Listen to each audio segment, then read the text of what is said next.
Today I'm doing a report on ayahuasca, which stands for Vine of the Soul. I'll be briefly covering psychedelics in general, but I want to put a main focus on ayahuasca. The reason why I chose ayahuasca is because I think it just has so much potential, and I also find it so interesting. We know that our body is run by a series of complex chemical reactions, with the brain being in charge. So approaching it scientifically, the more we learn about the human mind and the more that we deepen our understanding of how the brain works, leads to improvement in treatments and improvement of life in general. The psychedelic experience is so interesting to me, and ayahuasca has such an interesting background. Here we have our brain, our control center, the pilot of our electrical meat suit, going through millions of chemical reactions that determine our mood, our emotion, our actions. Our emotion and imagination make sense from a survival perspective, of course, but why are we able to have these vivid hallucinations? The reported effects only add to the intrigue. Personal development resulting from an altered level of consciousness, to beneficial effects on addiction, mood disorders, PTSD, migraines, now even possible cancer treatments, potential for brain cell protection and growth, as well as improved psychological well-being, with less side effects than current mental health medications. And it's illegal? How could anyone not be interested? The background of ayahuasca comes from a historical perspective, South America.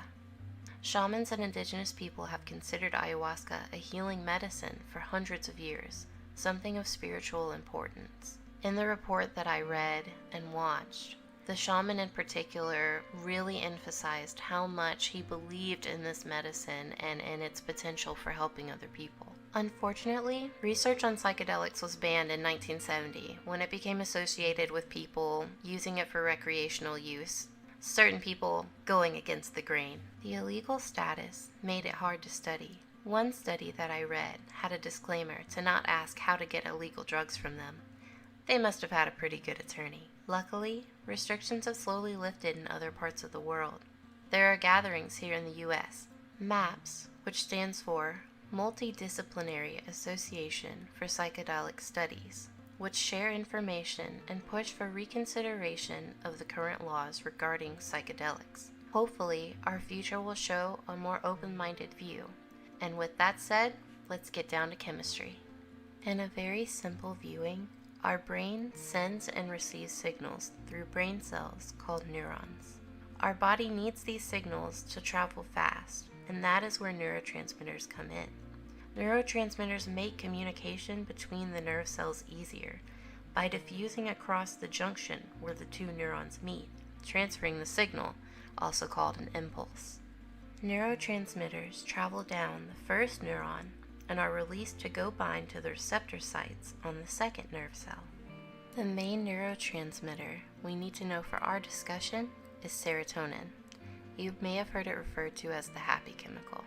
Most current mental health medications alter the levels of either serotonin, dopamine, or norepinephrine. So then, how are we altering these chemicals in our brain? Well, a lot of things can alter them.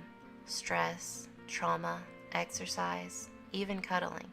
But in the scope of what we're discussing here, usually the neurotransmitters are broken down, but when the binding receptors are blocked, reabsorption can't happen. This causes the neurotransmitter and its effects to last longer.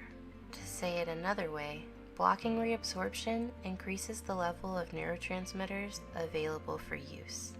To make ayahuasca, you need the leaves, stems, and roots of two plants, Banisteropis caapi and Psychotropia viridis.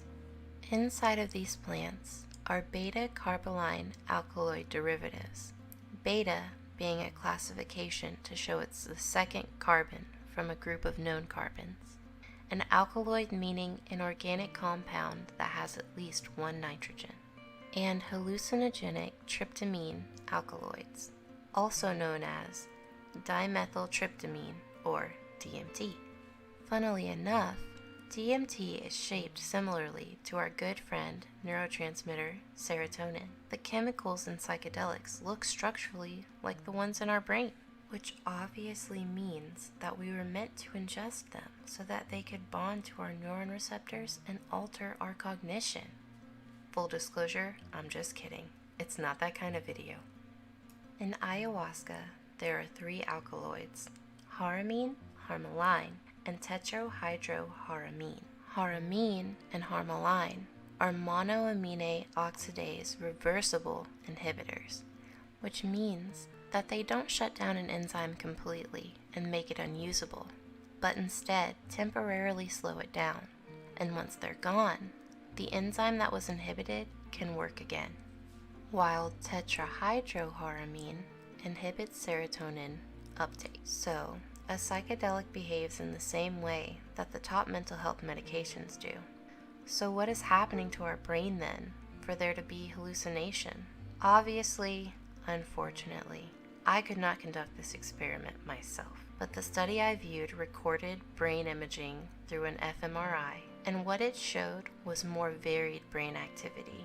Not more brain activity, but more varied. That means more imagination, more dynamic thoughts. I was trying not to get wrapped up in mystical terminology, but one thing that was repeatedly mentioned was ego death, a feeling of oneness. The way that it was described was the ability to perceive without being attached to identity. And in the scans, it actually showed the parts of the brain that had to do with identity and individuality disappeared and then came back stronger after the experience with ayahuasca had ended. This reported variation in brain activity could be why we're having these reported benefits to mental health. As far as applications and uses, I think here the sky is the limit. We have a drink that can behave in the same ways as highly demanded medications, with fewer side effects and a low physical danger point, with, as of the time of this report, there are no deaths due to ayahuasca in clinical trials, where it's carefully measured. I think there is a great opportunity here to study the brain more and potentially equip ourselves with new forms of therapy. We're talking physical and mental health opportunities by researching this. As I said, I believe knowledge of the mind leads to better treatment, leads to better lives. And that is why I think that this is such an interest to society. So here's a quiz for understanding. What is ayahuasca? Hopefully you say, a drink made from plants native to South America that's commonly used in spiritual healing. What is a neurotransmitter? A chemical substance that transfers impulses between neurons. What is an example of a neurotransmitter? Serotonin, or dopamine, or norepinephrine are the ones we mentioned here. How do neurotransmitters become inhibited? When neuron receptor sites are blocked. What acts as a neurotransmitter in ayahuasca? Dimethyltryptamine, or DMT. What kind of medications were mentioned that also work by inhibiting reabsorption? Popular mental health medications.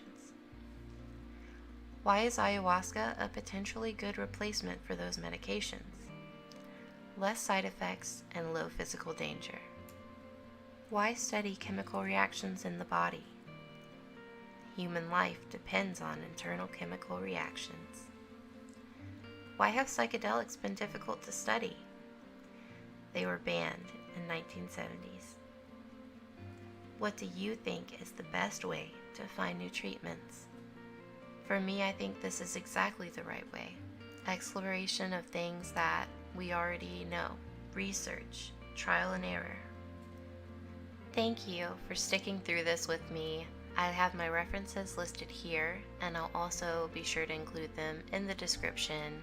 I definitely encourage you to check out the video by Vsauce, which was one of the main things that I referenced. It's so interesting and really cool to watch someone who's actually able to do the experiment themselves. I sincerely hope that this next generation of scientists keeps pushing the envelope and bringing it further, and we see where this research with ayahuasca takes us. Thanks again. Bye.